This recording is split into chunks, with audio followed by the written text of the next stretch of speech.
Christmas കൂടാൻ വേണ്ടി ഞാൻ നാട്ടിലേക്ക് പോരുവാ കേട്ടോ. ഗുവാഹട്ടി എയർപോർട്ടിൽ 3 മണിയായപ്പം എത്തി. ചെക്ക് ഇനൊക്കെ ചെയ്തു, ലഗേജൊക്കെ വിട്ടു. ക്രിസ്മസിൻ്റെതായ വലിയ അലങ്കാരങ്ങളൊന്നും എയർപോർട്ടിൽ കണ്ടില്ല കേട്ടോ. ആ ചെറിയൊരു ഡെക്കറേഷൻ ഉണ്ടായിരുന്നുള്ളൂ. ടിക്കറ്റൊക്കെ നോക്കിയിട്ട് കയറിപ്പോന്നു. നീ ഫ്ലൈറ്റിൻ്റെ അകത്തോട്ട് കയറിയേക്കാം.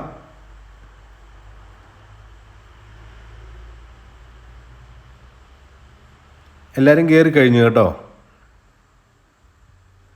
ഒരു ഫ്ലൈറ്റ് വന്നിറങ്ങി, അതിന് ശേഷമാണ് നമ്മുടെ ഫ്ലൈറ്റ് പൊങ്ങിയത്.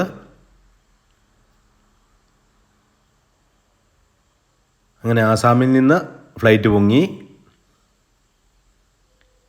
ഇവിടെ ആസാമിൽ 1-ാം തീയതി തൊട്ട് ക്രിസ്മസിൻ്റെ ആഘോഷങ്ങൾ തുടങ്ങും. എന്നാലും നമ്മുടെ നാട്ടിൽ വന്ന് കൂടുന്നതിൻ്റെ ഒരു സന്തോഷം വേറെ തന്നെയാണ്.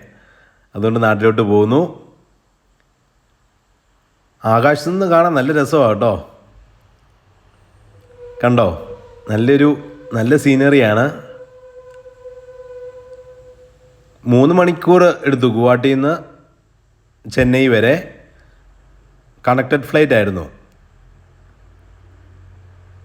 ചെന്നൈ എയർപോർട്ടിലെത്തി. അവിടെയും ക്രിസ്മസിൻ്റെ ആയ വലിയ അലങ്കാരങ്ങളൊന്നും കണ്ടില്ല കേട്ടോ. 1.5 മണിക്കൂറായിരുന്നു അവിടെ ലേ ഓവർ. പക്ഷേ 2.25 മണിക്കൂർ എടുത്തു. അപ്പോൾ എയർപോർട്ടിൻ്റെ അകത്തൂടെ എല്ലാം കണ്ട്. ഇത് ചെറിയ എയർപോർട്ടാണ് കേട്ടോ. ചെന്നൈ എയർപോർട്ട് ചെറുതാണ്. ബാംഗ്ലൂരും ഹൈദരാബാദൊക്കെ വലിയ എയർപോർട്ടാണ്. 1 മണിയായപ്പോൾ ചെന്നു. ചെറുതായിട്ട് വിശന്നു. ഒരു കാപ്പിയും പിന്നെ കേക്കും കഴിച്ചു. അവിടെ നിന്ന് കൊച്ചിക്കുള്ള ഫ്ലൈറ്റിലേക്ക് കയറുക കേട്ടോ.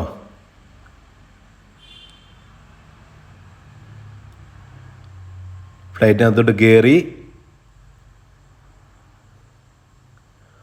1 മണിക്കൂറേ എടുത്തുള്ളൂ ചെന്നൈയിൽ നിന്ന് കൊച്ചി വരെ.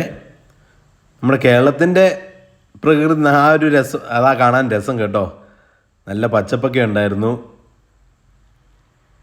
അങ്ങനെ കൊച്ചിയിലിറങ്ങി.